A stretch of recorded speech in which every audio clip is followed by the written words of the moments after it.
that's the path for growth and success. Pero ang hirap.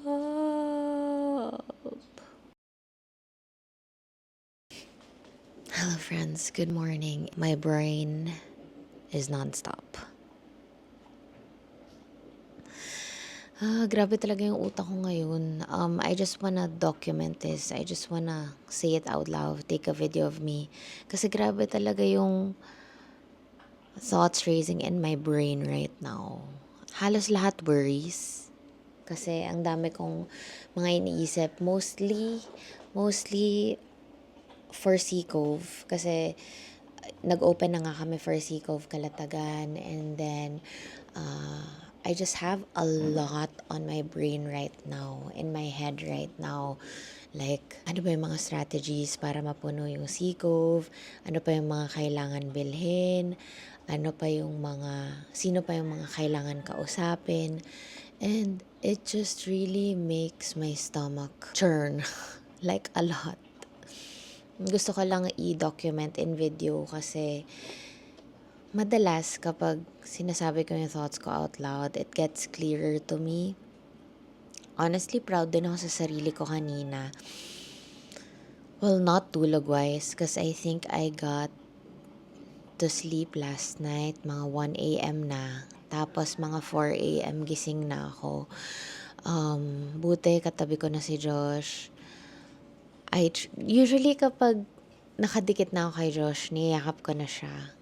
Usually, parang kakalma na ako. Pero, it did not help right now.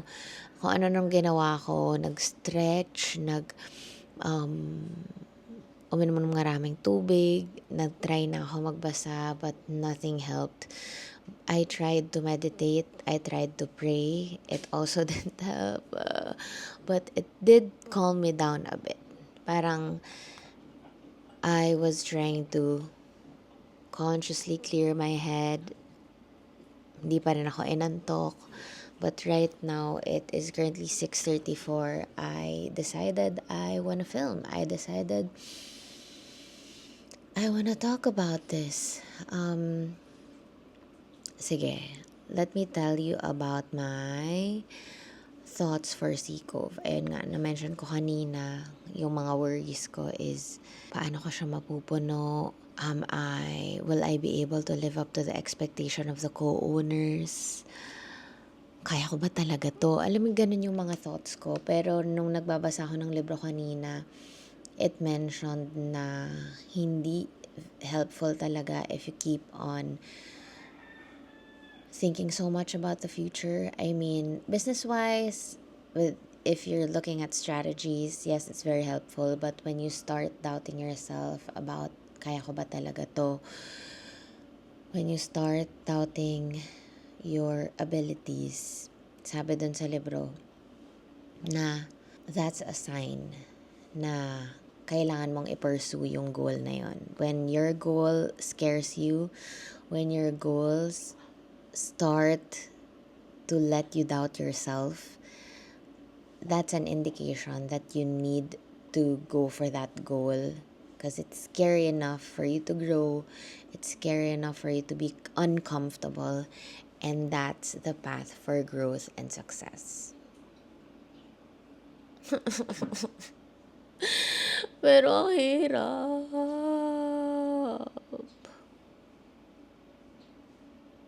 But then eventually I thought na hindi lang naman ako yung tumatrabaho nito. I have an entire team alongside me. I have people who support me. I have a great support system. So yes, honestly right now, sometimes I doubt myself. But yung isa talaga sa mga nagpapalakas or nagpapakontinue sa akin are the people who support me, people who trusted me, people who continue to trust me. And doon ko nakukuha yung, okay, I got this. And also, despite that self-doubt, I think it's just a very quick self-doubt. I know I could do this. I know I could pull this off. I have the experience, I have the knowledge. Yes, not 100% knowledge about the industry yet, but I know I will get there.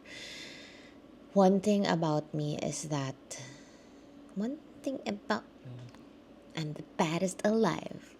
I am the baddest alive. Kaya ko yan.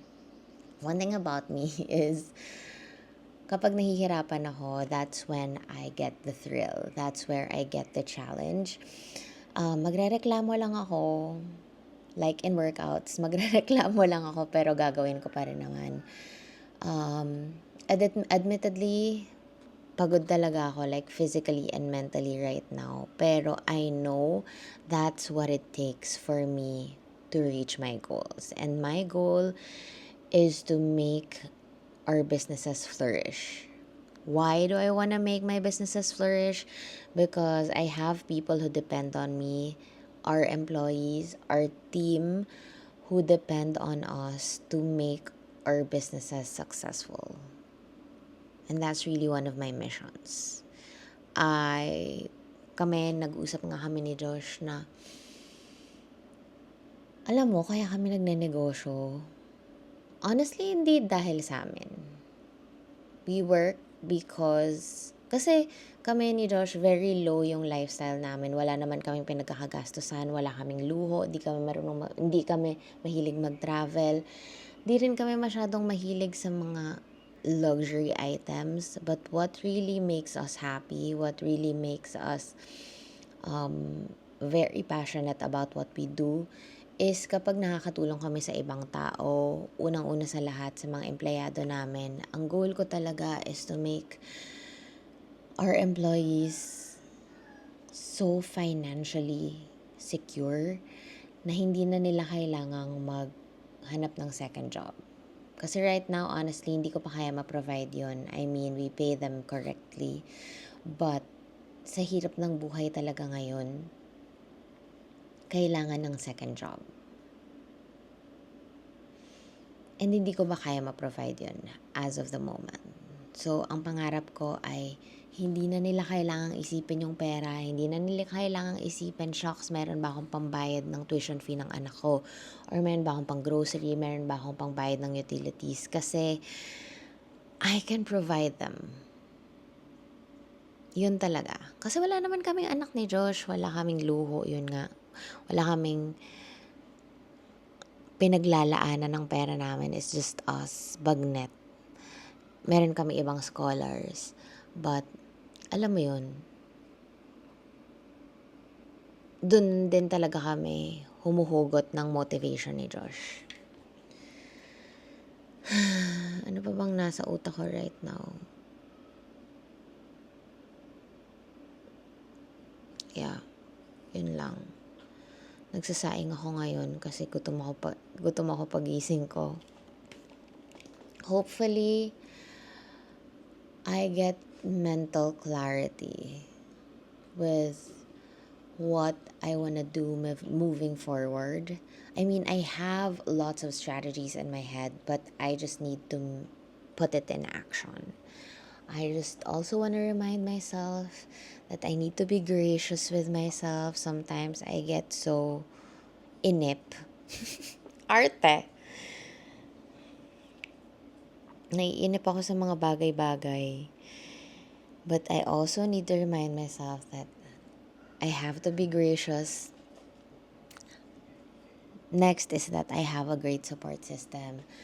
Next is that I am not alone in doing my tasks. I need to delegate. Sabi ko nga, way back, you can delegate. Delegate what you can so you can achieve your goals. Rizal Lana Sebastian.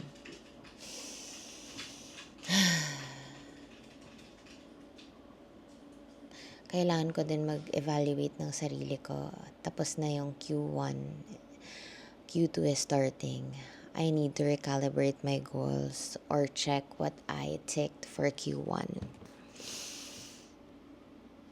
I also need to go buy groceries. And I also need to pick up stuff in IKEA. And I'm just really grateful about my team.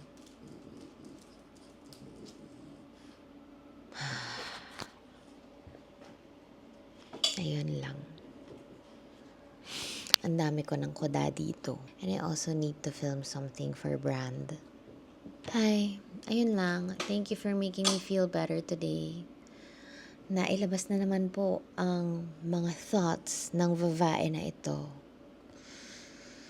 Ay, thank you. Thank you for existing.